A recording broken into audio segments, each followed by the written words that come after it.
This program is designed to provide general information with regards to the subject matters covered. This information is given with the understanding that neither the hosts, guests, sponsors, or station are engaged in rendering any specific and personal, medical, financial, legal, counseling, professional service, or any advice. You should seek the services of competent professionals before applying or trying any suggested ideas.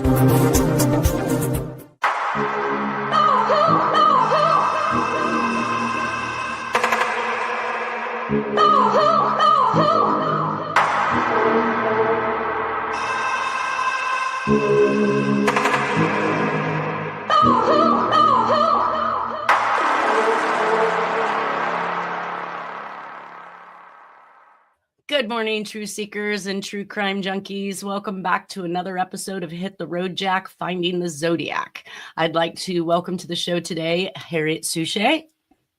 Good morning. I felt like cat in a hat there. It almost rhymed. Let's welcome to the show today, Harriet Suchet. Okay, in my head too. But anyways.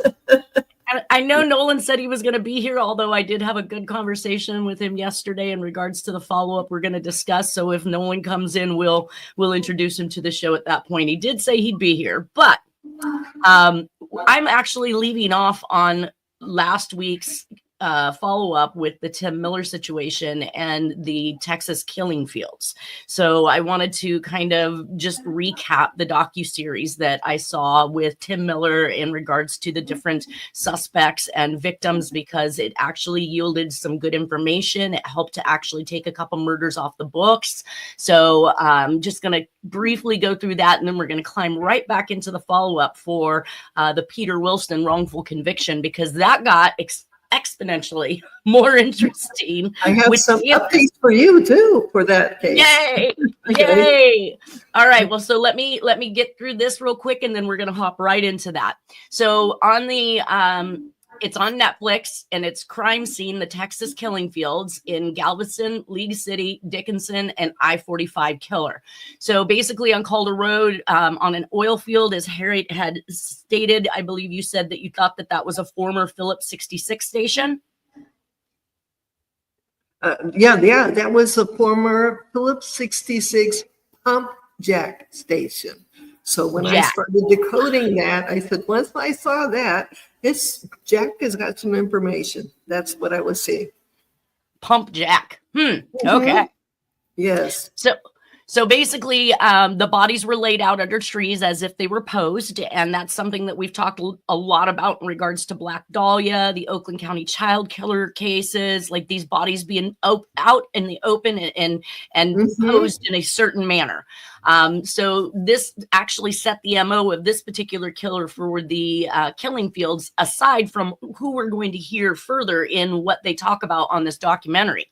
So one of the suspects was Clyde Hedrick, and that is the one that Tim Miller actually sued for a wrongful death, even though Clyde Hedrick had only been associated with, I think it was abuse of a corpse, and that was in regards to Ellen Beeson. He supposedly had gone to the bar and they'd hung out. And then after that, they went to go swimming. And of course, he says that he looks into the water and there she is floating. He doesn't know what to do with her. He picks her up. He's going to take her to the hospital, but then he gets scared and he ends up dumping her in a field underneath a couch and some tires. So that is what ultimately gets him in trouble for that. I think that they did actually exhume that body and determine that there was a blow to the head that could not have happened if she had just dove in the water. So almost as if to say that he had hit her with something. But again, we won't know the truth of any of that. So the victims were in the Texas killing fields. The victims were Heidi Villarreal Fye, and she went missing October 1983, found April 6, 1984, because a dog had brought back a skull to its owner. Victim number 2, which is Jane Doe, we now actually have names. I've been waiting all these years for names or for them to finally figure out who Jane Doe and Janet Doe is from these series, and we have their names now. So Jane Doe, found 1986, was they found a .22 caliber bullet lodged in her spine. Her name is Audrey Lee Cook, and she's 30 years of age. They did actually find a blue plaid shirt, as I had indicated before. That's probably missing. I think that's what it said. I've typed it up as it's missing now. So this shirt used to exist, but of course, no DNA testing can be done on it because now that we have the technology, the shirt is gone. Victim number 3 was Laura Miller. She went missing September 10th of 1984 and found in 1986. Basically right where Tim had been trying to coax everybody to look for her. So here she is in the killing fields. Victim number 4 is Janet Doe. She's the second, found in 1991. Her name is Donna Prudhomme, and she was 34 years of age. Now, by 1991, Robert Abel owns and runs a trail riding horse business, which I believe is Stardust Trail Rides. And he owns 2 properties next to the killing fields at this point. And he does eventually end up, I think, buying that particular property. So he was responsible for creating the Saturn rocket because he worked for NASA, as Harry stated. And by 1991, he owned the killing fields. So he didn't technically own those in the beginning, and that's what I discovered through the documentary. Victim number 5, we thought, was Laura Smithers. Now, of course, she was dumped in a completely different location, not where these other bodies were, and that's what kind of set her apart. She went missing on April 3rd, 1997 in Fredswood, Texas, and she was found near a waterway. And that's why I had included her in this particular presentation, because we know the Zodiac had a lot of waterway associations. However, we did actually find out that she is now, it has been claimed that, where's his name? Bill Reese has taken responsibility for Laura Smithers, Jessica Kane, and Kelly Cox. So these are 3 murders that I can remove from the presentation. And I feel fairly secure in doing so because it isn't just a confession where some of these individuals will confess to things they didn't do. He actually was on, I think he was looking at the death penalty for another murder. And it turned out that he was offered to take the death penalty off the table if he showed them where the bodies were to these other victims. And he then did. So he showed them where Laura Smithers was and where Jessica Kane was and Kelly Cox. He accepted responsibility for these murders. So that's kind of an update here on those, even though they're much later, they're in the 90s. Again, that's what sets them apart from the killing fields. The killing fields were in the 80s. I really kind of now pay a lot of attention to this finale letter, the 2005 one, because it specifically said there was other people killing in the 80s. It wasn't definitely there. Now we're actually seeing, seeing proof that there were other killers operating at the same time, but they weren't dumping in the same manner. They were hiding the bodies, just like Clyde Hedrick did. So our killer, I believe, for these 3, the Heidi Villarreal, well, actually it's 4. So it's the 2 Jane and Janet Doe, Laura Miller, and Heidi Villarreal 5 were all actually dumped in the killing fields, whereas everybody else was in different locations, but around that area. Let's see. There was a push to get fingerprints. And one of the things I did notice is that they stated at this time when they found Laura Smithers is that it created a huge push for the school systems and for everybody to take DNA samples and swabs. I remember this, like vaguely remember this back in the late 90s, the big push to get your children's fingerprints, to get a DNA swab, to have all of these things on hand in case something happened to them. You could provide that kit to law enforcement in hopes to find them. So there was a huge push for that. The murders then take off again in 1997. I really thought that this was a shoe-in for Jack because we know Jack returned in 1997. I believe that's when his mom died, Flova, or he had gone back to start taking care of her again, 96-ish, 97-ish before she passed away. So he was actually back in Texas. And there may be some murders there that we're going to talk about that he can be held, or the proximity says that it's possible that he is the killer of those individuals, and we'll get to them at that time. It looks like Tim Miller also, he started with Clyde Hedrick as a suspect, and then he moved on to Robert Abel. And evidently he was pounding the crap out of, at least mentally, pounding the crap out of Robert Abel. And Robert Abel ends up having to file a restraining order against Tim Miller to leave him alone. He's not the killer. I'm not who you're looking for. And at some point in time, Tim Miller actually apologizes to Robert Abel. I believe this is in 2005. I'm not sure if it's before or after. I would love to talk to Tim in regards to some of this, but he hasn't responded as whether or not that letter, the finale letter in 2005, came in before or after his apology to Robert Abel, and maybe after, and that's why he apologized, because the letter now coming from the suspect or killer of his daughter is indicating that Robert Abel's not the devil that the blue fuzz is looking for, kind of thing. So let's see here. Well, I just wish that we could get some more. When I send you some of this stuff, then you'll understand a little bit more about how the evidence is telling the story. And I got 1986. The names that you're saying were determined later. They apparently, government people already knew who was there. Who Jane and Jenna Doe. Yeah. Is that what you're saying? Okay. Yep. Okay. Yeah, so I'll send it to you because I don't want to confuse the listeners. I've already got it in the books. Gotcha. So let's just move, because I don't want to, because you're bringing up so much pertinent information here. And this is how you do this. You make sure you line out everything and then go in and start. For me, it's go in and start decoding. Right.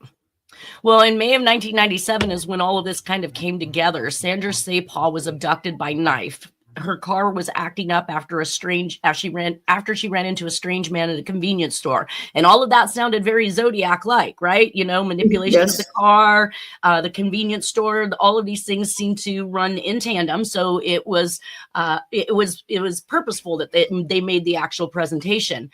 And at any point, I guess that he says, you've got a flat tire. Can I help you? So again, we know that the Kathleen Johns situation was a tire that had been loosened. The wheel had been loosened from the car. So she was actually put into this guy's truck. It jumped out. And on October 16th of 1997, she identifies Bill Reese. So now Bill Reese is the one I said that had got off of the death penalty by showing them where the bodies were of Laura Smithers, Jessica Kane, and Kelly Cox. Now, I'm not sure if he actually showed them where Kelly Cox was or just accepted culpability for it, but he did show them where Laura Smithers and Jessica Kane was. Now, Bill also leads PD to her body in exchange for death penalty in an unrelated murder case. Police views something like 6,200 pictures belonging to Abel. So they've literally done a search on him, quite like they did with Arthur Lee Allen, and found nothing. In all of his mess of stuff, and one of the guys commented that he had looked through 6,200 pictures and nothing showed anything nefarious on Robert Abel's end. In 2005, but anyways, keep going. I know. I'm just putting out. I'm not saying that the media is always correct in what they're saying. This is just what the media is leading us to believe at this point. In 2005, I'm seeing that he's by then even trying to get help. Robert Abel is. So that's why he's allowing all this to happen. In hindsight, when I see this, he's allowing all this to happen. Like, please arrest me, stop me. He's trying to help them, and of course, and he's putting himself out there. But not everybody who offers to help is somebody that's a killer. There are good people out there that can take an interest. I saw the investigative reporter on this Texas killing fields. She kept clippings. She followed everything. She ran around injecting herself into the case. Nobody called her a murderer. So that's what I'm saying. People can't keep using the fact that just because he assisted, gave his horses and gave him, freedom to his property to say that makes him a killer. I really just don't honestly believe. Yes, some do inject themselves into the case so that they can follow what's going on. There are people who do that have no relation to the murder whatsoever. Ooh, let's welcome Nolan to the show. Hello, Nolan. I see the side. Good morning, everybody. Sorry I'm late. That's okay. We're just finishing up with the killing fields, and then we're going to hop over to the follow-up on Peter Wilson. So basically in 2005, Tim Miller apologizes to Abel, and then Abel, for whatever reason, purportedly commits either suicide or his quad breaks down on the train tracks and he is hit by a train and killed. So again, we're not sure, was that self-homicide or was that just mechanical failure? Right. I mean, there's got to be something going on there. Today. Mine? Yeah. Carol's. It's fluffier, yeah. It is fluffy. It is rather fluffy. So in July 19th of 2005 is when the accident happens with Robert Abel, and by September 2005, the finale letter. I think I just answered that myself now. So the apology was given obviously in 2005, but previous to him dying. And then September 2005 is when the finale letter comes. It ruled out Clyde Hedrick as a possible author. Okay, so I'm sorry. Clyde Hedrick, at one point in time, Tim Miller had a private investigator, I believe his name was Bill Young, who came out and visited and spent a couple days with me going over the presentation that I have on the Zodiac versus Tim Miller's letter. And then he asked me to do a handwriting analysis of Clyde Hedrick's handwriting, and that was provided by Clyde's ex-wife. So I did have access to look at Clyde's handwriting, and I could rule Clyde out as the Zodiac. And I think that once I made the connections between the 2005 finale letter and the Zodiac, that's when Tim started trying to figure out if he could put Clyde Hedrick here in California, which I don't know that he ultimately could by any means. But after doing the handwriting, I know that I can rule Clyde out as the possible author of the Zodiac letters, but you cannot rule out Zodiac wrote Tim's finale letter, which I honestly believe that he really did. There was also XXX, I'm going to call it XXX videos or DVDs found at Laura Miller's makeshift grave in the killing fields. And I found similar DVDs, at least I thought somebody actually brought it to my attention that we might have been sitting on CDs, not DVDs. And that's why we couldn't get them to play in the computer. We would have had to have put them. Yeah. So, and I'm upset because I never tried playing it as a CD, but it could be very likely that that's what we were sitting on. And it may have had information on it that we could have used to some degree. I still have Dennis's, the stuff that I ended up getting back, twice. I'm going to have to look in that again, see what I can find with the CDs or DVDs, because I'm wondering if that's there or some of the files that I know Dennis had shared with me. So I'm going to just look. Okay. Because I know that Dennis had it. I know we tried to run it through a couple different computers at my house. He tried running it too, and we couldn't get anything to play. So that is a valid, either our technology had surpassed that particular CD, DVD, or we were literally sitting on something that was just a vocal recording. It was just audio. It wasn't actually a video. Who knows? I know that Tim Miller turned his over with the letter, I believe, to law enforcement, League City PD, and all of that stuff has gone missing. So that's c'est la vie. Now I'm going to go in here and I'm going to stop this share and share our next screen. Present, share. Hello again. Just in case I went off the screen for a second. Right. I need it up for myself. There we go. And let's go with that one. Woo-hoo. All right. This is a whole lot of information. Boy, I got 2 packages from Mr. Wilson in regards to his case, and everything just got extremely more interesting. And I'm thinking to myself, like, what is going on in our world that people can get away with this?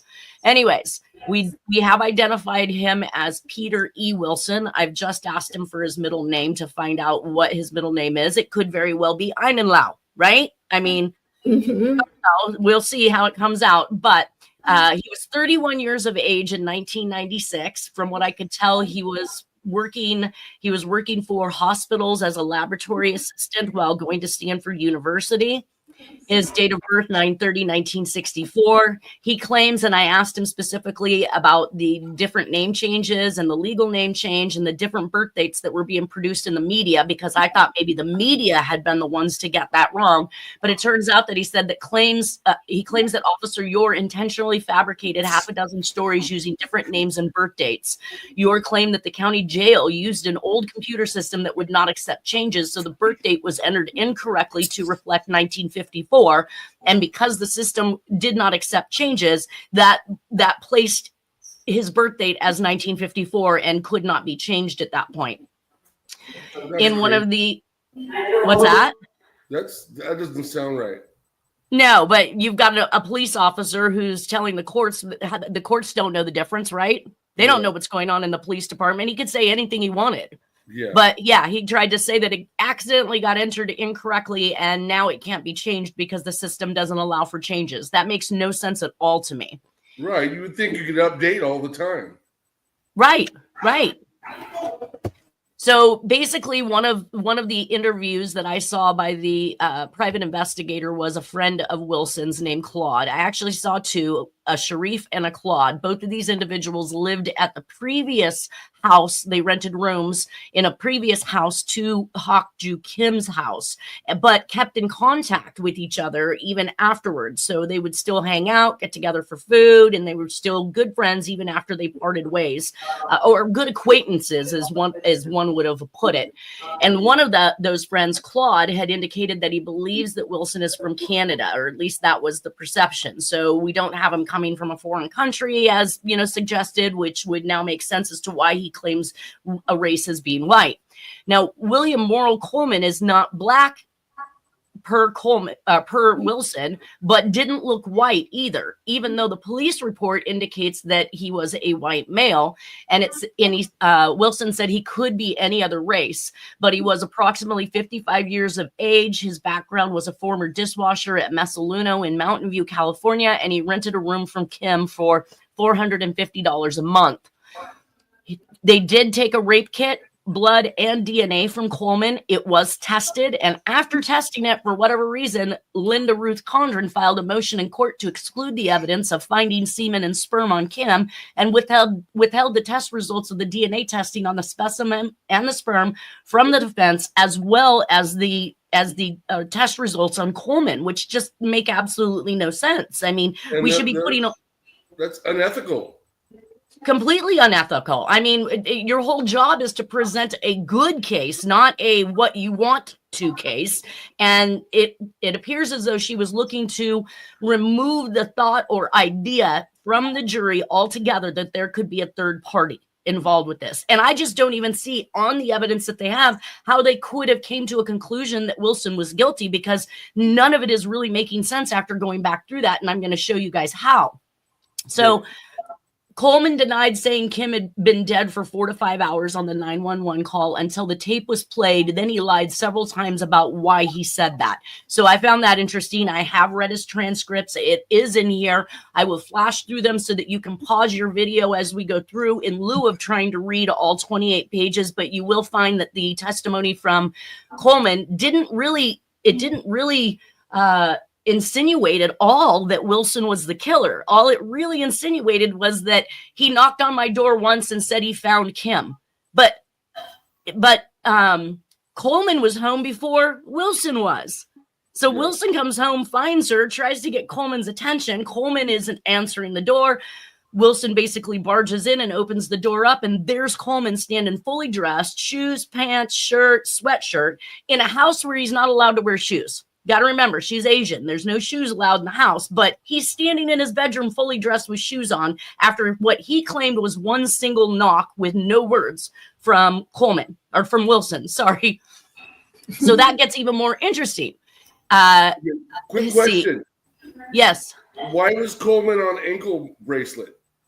I think that he went on an ankle bracelet in order to track him while the trial or while the investigation was going on. So evidently he still was kind of a suspect then. I think so.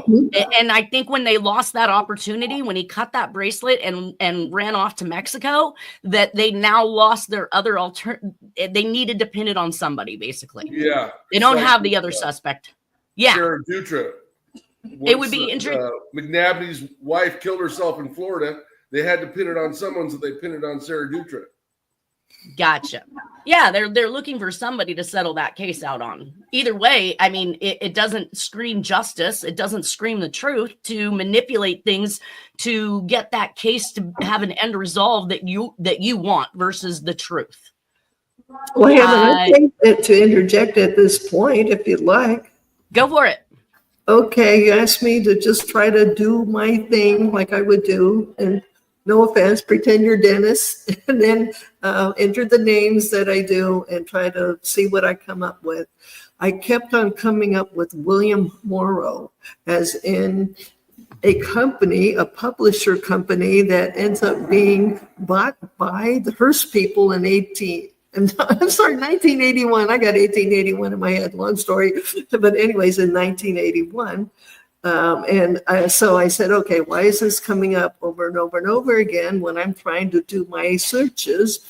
Then I find out that they had a Zodiac author trying to get their versions of who the Zodiac is around when Dennis and you and I are online trying to get their books sold. So I said, this is weird. Okay. I'm trying to remember who the author is. So let's just get past that. I said, okay, I think I'm seeing something that there's, just like this guy, Officer Yore, has been on TV numerous times for being wrong and, doing shows on cases from that area.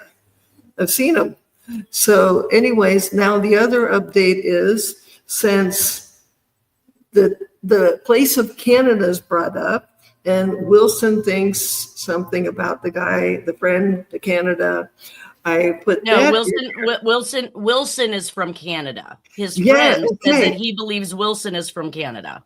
Okay, that's what I came up with. Okay, my apologies to the families, but there is a William Coleman, who had been in Canada, was living in Canada, but was also having something, in the United States. And his wife is with a very Korean sounding name, but both of them, I believe, are now deceased. No. Wilson is from Canada, not Coleman. I have no knowledge where Coleman comes from. So that's what I was finding out. Okay, Coleman. Okay, so Wilson is supposed to be from Canada. Yes, and that was based on an interview that a private investigator had with his friend Claude. Okay. And this was actually years after. I want to say this might even have been on the second trial that this investigator actually got involved and spoke to him. And Claude had no idea. He hadn't talked to Wilson in a very long time and had no idea that he was up on murder charges. But both Claude and Sharif said there's absolutely no way he could kill somebody. He's like very docile, very amiable. He's very nice, quiet individual that doesn't get angry about pretty much anything.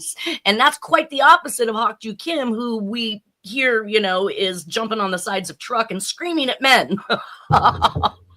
Okay.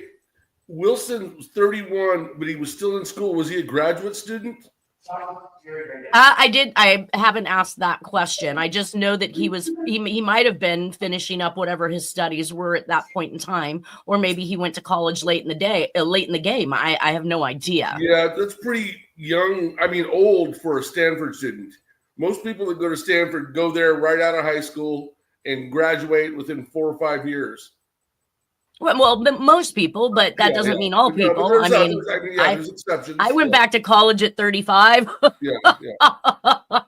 Not everybody plays the socialistic game of school, before going and getting their careers. But all right. So Officer Yore told the prosecutor that Coleman fled the country, that he cut off his ankle bracelet and fled to Mexico. And again, I'm not sure. That may be another follow-up question that I need to ask, if that was just pertaining to the investigation and they wanted to be able to track him, or if he was on parole or had some other type of arrest that required him to wear a bracelet. Wilson's court-appointed attorney, Gregory Parisco, retired in 2000, and Mr. Wilson claims that he was ineffective because, number one, he failed to present expert testimony on the forensics in Wilson's behalf by hiring independent pathologists instead of relying on cross-examination of the prosecutor's witnesses. So he did no favors to his client because he didn't have any independent testing done to refute what it was that the DA came up with. It says that Kim's nude body should have been the central point of examination and investigation for a proper defense. Kim, a 59-year-old, divorced for 20 years, never dated a man, found half naked, clothes and underclothes torn, seminal fluid on her upper thighs and sperm in her vagina, was killed and raped. And Perisco refused to petition the court to test the untested rape kit, which would have yielded the male DNA. So there's his second failure. He should have petitioned the court to have that DNA ran. Yes, that's crazy. I know. I'm trying to put both the defense and the prosecution are lame. Thank you. And number 3, he failed to investigate the state's blood evidence and have an independent testing of the DNA collected from Wilson and the DNA from the crime scene, which would have yielded the degradation levels of the DNA to show it was from a single source, that it was taken from a vial and planted at the scene, which is something that he later found out through independent testing on his own by sending the results, both of his, because of course the DA ran these profiles and found that it was a match, but failed to even mention, I'm assuming their forensic experts failed to even mention that the degradation was identical. And this wasn't something that Mr. Wilson found out until I want to say 2017 or 2018, that it was actually identical, and that's impossible. All right. Exclusion of the rape kit. I do want to read some of the trial transcripts from the exclusionary stuff that Linda Condren, or the DA, because I find this stuff absolutely astonishing. So it starts out, Miss Condren, yes, Your Honor, the people's first motion pertains to the exclusion of evidence relating to a swab and the finding of a single sperm on the body of the victim. We're moving to exclude this evidence because it's irrelevant. It's what? It's what? The judge should have saw right through that and said no. And it gets interesting because I've got the court's response as well. It says it doesn't tend to prove any matter in issue in this trial or to even make any matter more or less likely. The reason I suggest this is for the following. The evidence will be, and this is by way of offer of proof, that the sperm could be from the defendant or any other person on the planet. Bless Sorry. you. Just in case. Bless you. Right? Well, presumably male person on the planet, that it could also be the result of contamination. What? Are people just walking around flinging sperm and semen everywhere? On dead bodies? Yeah, come on. I'm absolutely floored reading this. There is no evidence of sexual assault in this case. What? Okay. And that the lack of other sperm, that this sperm could have been deposited before the assault, which led to the victim's death, that is by a day or more, and there's no logical nexus at all which connects this to the murder in this case, or that suggests that someone other than the defendant deposited the sperm and was the killer. So why didn't you test it? Or why did you want it admitted? You'd want it admitted. Yeah, if it matched your suspect. If you say it's going to be him, then that helps your case. Exactly. It says, if relevant at all, the relevance is absolutely minimal, and under 352 exclusion would be, ooh, what's a 352 exclusion? Because I just told you about the article that I found. She did the exclusionary rule or some, okay, I'm going to come back to that. I'm glad I just saw it. Different type. Exclusionary rules in regard to a search. Okay. Yes. Yeah, this is the exclusion in its dictionary meaning, not under the legal exclusionary rule meaning. Gotcha. So, okay. Yeah, but so she's normally it's defense that tries to exclude evidence, but she's the prosecutor trying to exclude evidence which would tend to incriminate the accused. Incriminate or be go either way. Yeah, exculpatory. But she doesn't want it in because it is potentially exculpatory, and that's why she doesn't want it in. So what's the judge say? How does the judge respond? Well, it says, and this is what she says, if relevant at all, the relevance is absolutely minimal, and under 352 exclusion would be appropriate because it would lead to true confusion and diverting the attention of the jury and exorbitant consumption of time. It's going to take too much time to tell the truth. I can't believe she's thrown that. It's a really weak argument. It's not even an argument. It's in complete BS. That would probably be the California Evidence Code. Gotcha. Well, so the court's response is defense position. Mr. Perescu, well, I don't think it is an exorbitant amount of time, but I would like to have the opportunity to defer this until Wednesday. So that's the only objection that this public defender makes. I'd like to reserve the thought on that until Wednesday. This is what the court orders. So I go to page 7, and the exclusion of the evidence of the sperm, that will be deferred. Now, the second one is motion for the jury to view it. That's been granted. Wow. I don't even know what to say. You And the judge goes on at one point to say that this isn't a matter of time. I have all the time in the world to hear the proper evidence on this case. Right. So if your argument is time, that's not valid, he says in one of the transcripts.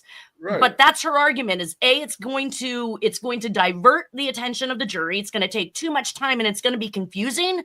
What? I don't even get it. I can't put words to this right now. I'm just feeling like this is probably one of the most corrupt individuals I've ever met in my entire life. Well, not even met. And the judge should have called her on it. Or the defense attorney, or both. Exactly. Somebody should have said, my client has rights to know these things should be known. Or now, this is too, because the judge, he doesn't want to get overturned on appeal. Right. But if everybody's got it locked up, zip it, lock it, stuff it in your pocket. That's why I want to know if there was an actual appeal, because that's an appealable issue right there. The decision to not let the jury see that evidence, that's a red flag. I think that the inclusion, and maybe in the 1998 trial, they did talk about a third-party culpability is what caused the hung jury. So now she's just trying to avoid another hung jury by saying, let's not confuse them. That's not confusing them. That was half the people believing that he was innocent in the first trial. Right. A hung jury, right? That means that they all couldn't agree? Right. It doesn't have to be half. It could be just one juror. But we don't know, unless we actually saw the verdict or the vote. But how would I go about looking up this stuff? More juries will refuse to convict. Would or should these files be available public? This trial, these proceedings? Yeah, the transcript should be of the trial. Yeah. You just have to obviously pay for them and get them to go find them for you, right? Yeah. Because it's 30 years old. The court reporter is. What department? We know the department. I have the court reporter's name at the bottom of all these transcripts. Yeah. So question is that person still alive and still working as a court reporter? Right. But they're archived too. So the county should save them. They have to keep it until all options for retrial are done. They have to keep all these files, right? Yeah. Okay. So this is the next exclusion being done by the district attorney's office, and it's a cigarette butt that's found in the basement near Kim's body. Now, I have just reached out to Mr. Wilson to find out if anybody in the house smoked. I wouldn't be shocked if he came back and said Coleman did. But obviously, for that cigarette to be mentioned, that means that it wasn't Hawk Ju Kim that was smoking, and her family probably would have testified that she didn't. But this is excluded once again because it may possibly prove third-party involvement. So the court says, next issue, Ms. Condren, Your Honor, there is evidence that there is a cigarette butt found in the cellar. It has no probative value. I don't know if counsel intends to introduce it, but it is the people's motion to exclude this evidence. God. I'm totally beside myself. Ms. Condren says, exclude evidence of a cigarette butt that was found in the cellar of the home. That's the area where the victim's body was found. And Mr. Parascu says, well, I think it's relevant. And again, I think it's connected to the sperm thing. I mean, there's evidence of potential third-party involvement, whether there is evidence of culpability of some other person who may have been responsible. And I think we can take it all up on discussion on Wednesday. Did he not come to? Yes. Did he not come to court prepared? Like, no, and it's going to exclude, and it's clear the victim didn't smoke. Correct. Say that again. It's clear that Wilson didn't smoke, and it's clear that the victim didn't smoke. Correct. So it's either Coleman or a third party.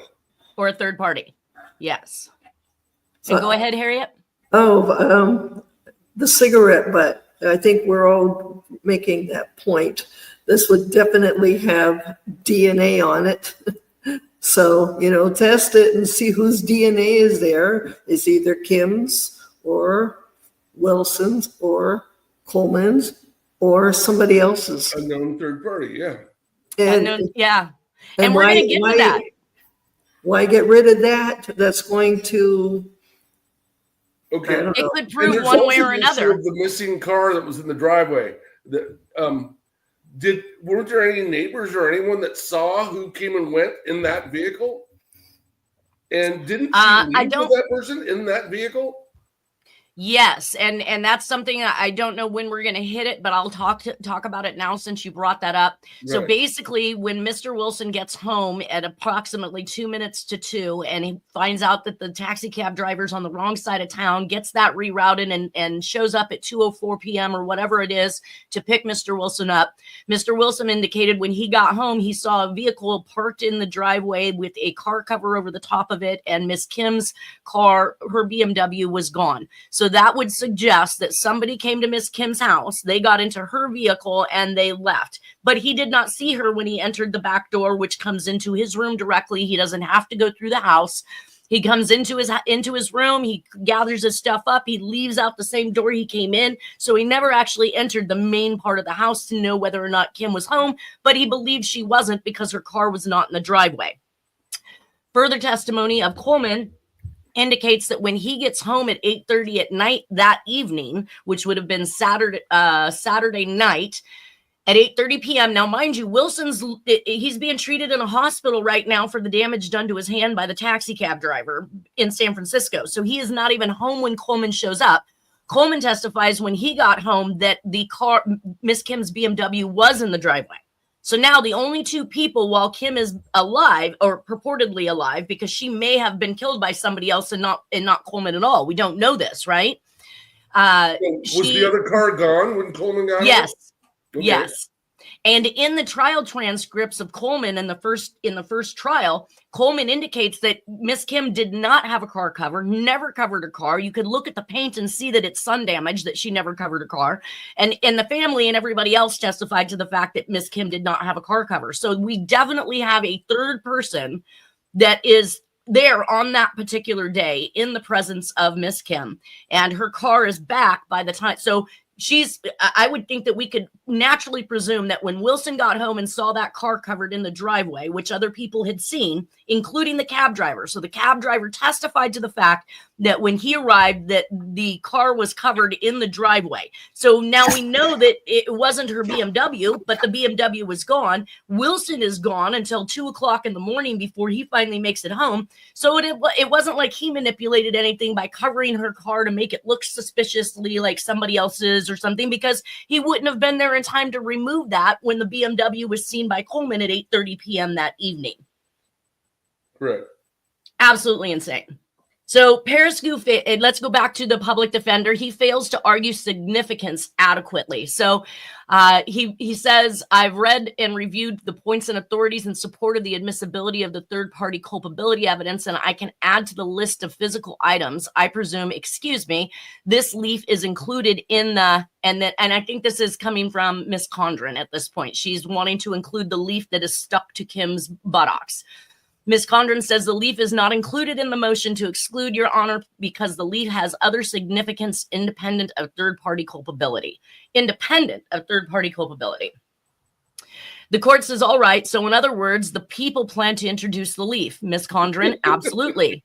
The court, all right, so that issue is not before me. You understand that, Mr. Paraskew? Mr. Paraskew says, I assumed it was just the cigarette butt and sperm evidence that was being excluded. The court, I am just reading your moving papers, and it has quite a few statements on this leaf. And Mr. Paraskew says, well, because I think that's part and parcel of why the other items are all important. In other words, when you put the whole package of evidence together. The court says, all right, I understand. Mr. Paraskew, I was trying to illustrate to the court the significance. The court, all right, I didn't understand that issue. All right, you've read and reviewed the defendant's, motion, Miss Condren, and the court is actually asking Miss Condren if she's read it. Let's see. Miss Condren, I have indeed. And the court, let me say that I do not believe that it's appropriate to exclude it on the basis of time consumption. There's no need to argue that. If it's admissible, how long it takes is totally irrelevant. And obviously the court will make whatever time it takes to receive that evidence. That's not the issue. The issue is whether or not it is going to be confusing and therefore lead to issues that the jury shouldn't be properly concerning itself with. Now, what is your response, Miss Condren? She says, yes, Your Honor, and I have apparently some pages have fallen out of my transcript because it popped open in the box. If you'll just give me a moment. Oh, Anyways, Okay. she says, Your Honor, I need to respond briefly to some of the factual assertions. First of all, the counsel argues, or excuse me, counsel suggests that the evidence is that the leaf suggests that she may have been disrobed and dressed during the assault or before her death. In fact, the evidence is uncontradicted that her shirt was removed after physical assault, causing the blood evidence, which we have. So there's really no basis in any of the evidence for that assertion. Now, that doesn't make sense to me because who cares about her shirt? It's found on her butt. And yeah, and also, why is the leaf so much more important than the sperm and the cigarette butt? Well, what they are trying to say is that, and I think that it played into the DA's game in regards to the leaf and how it ended up attached to Miss Kim's body before or after, as if it slipped down her underwear and her pants while she was struggling with these people, rather than her pants were pulled down, underwear pulled down, a leaf stuck to the bottom, then her pants and underwear pulled back up. So I don't know where that goes to as far as the transcripts are concerned, because I'm just getting to read. This is like what the preliminary motions, the motions in limine that they're discussing. Yeah. Can I say something real quick? Yes. When I hear stuff like that about leaves on the butt and etc., to me, and I've done so many of these types of cases, it's suggesting that something happened to her outside. Mm-hmm. No. Then she was brought in. And then no. The leaf that was attached to her butt matches leaves that are found in the basement. So it's just a lack of a cleanup. It's an old basement with a bunch of junk in it, and it matches the other leaves that are in the basement. So the act and the crime happened in the basement, and so did the rape. And that's where that leaf was collected when her pants and underwear were pulled down and then pulled back up. It even said that her pants and her underwear were torn. Her shirt was torn. Well, her shirt was removed and gone. How did the leaves get in the basement? And it could be in a window. If a leaf is indoors and off a tree, they tend to dry up rather quickly. Right. And disintegrate or whatever. They crumple up. They don't stay. Yeah, I don't know. I did read some of the evidence in regards to the leaves, and it stated, first off, it was very interesting to note that the leaf found on her buttocks was a match to other leaves found in the basement.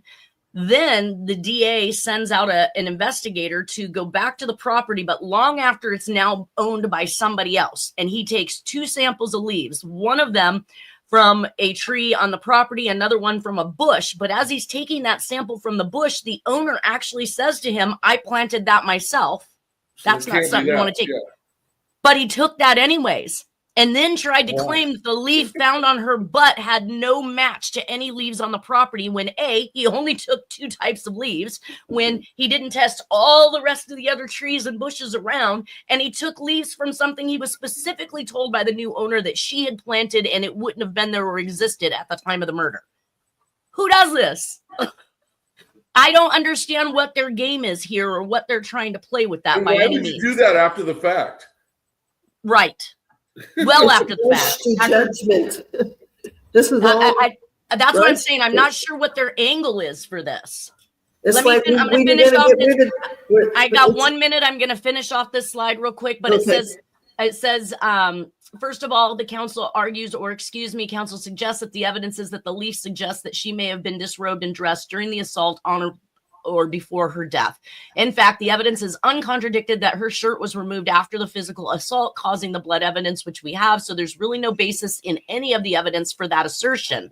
Second one, which was the most concern to the people, which was, he says, that further evidence, circumstantial evidence of a third-party presence, if you will. And the court says that's the key. Ms. Condren says, right. The court says, that's where I want you to focus. The court wants you to focus on the third-party culpability, but she's doing everything she can to exclude any information that's going to be helpful in that manner. So claims irrefutable evidence that the shirt was removed after physical assault, but to hide evidence rather than due to rape. I don't even know how to take that. Taking her shirt to hide evidence when there's a dead body seems rather stupid unless the killer bled on her shirt, right? I mean, why take her shirt to conceal evidence when there's a dead body laying there? You didn't take the major part of the evidence, which is the dead body. So again, rush to judgment. They're trying to hurry up, and that's what it's She's doing everything she can to play a dirty game here, is all I see.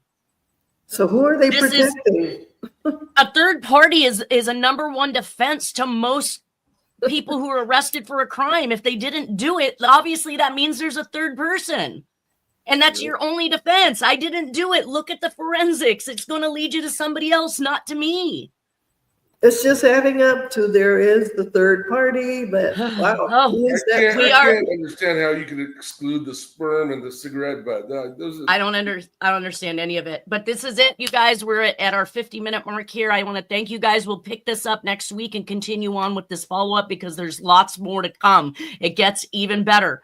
Everybody have a wonderful weekend, and thank you guys for being here. Bye. Okay, bye-bye.